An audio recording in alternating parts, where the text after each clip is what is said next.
আসসালামু আলাইকুম। আবৃত্তি করছি কবি আবু জাফর ওবায়দুল্লাহর কোনো এক মাকে। কুমড়ো ফুলে ফুলে নুয়ে পড়েছে লতাটা, সজনে ডাঁটায় ভরে গেছে গাছটা, আর আমি ডালের বড়ি শুকিয়ে রেখেছি। খোকা, তুই কবে আসবি, কবে ছুটি? চিঠিটা তার পকেটে ছিল ছেঁড়া আর রক্তে ভেজা। মাগো, ওরা বলে সবার কথা কেড়ে নেবে, তোমার কোলে শুয়ে গল্প শুনতে দেবে না।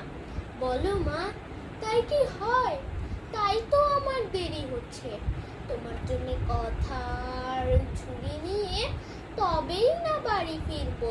লক্ষ্মী মা, রাগ করো না, মাত্র তো আর কটা দিন। পাগল ছেলে। মা পড়ে আর হাসে। তোর উপর রাগ করতে পারি? নারকেলের চিড়ে কোটে, উড়কি ধানের মুরকি ভাজে, এটা সেটা আরো কত কি। তার খোকা যে বাড়ি ফিরবে, ক্লান্ত খোকা। কুমড়ো ফুল শুকিয়ে গেছে, ঝরে পড়েছে ডাঁটা, লতাটা নেতানো। খোকা এলি?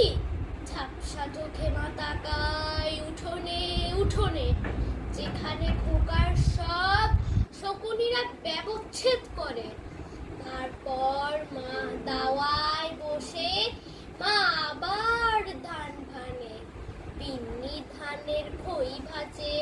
খোকা তার কখন আসে, কখন আসে।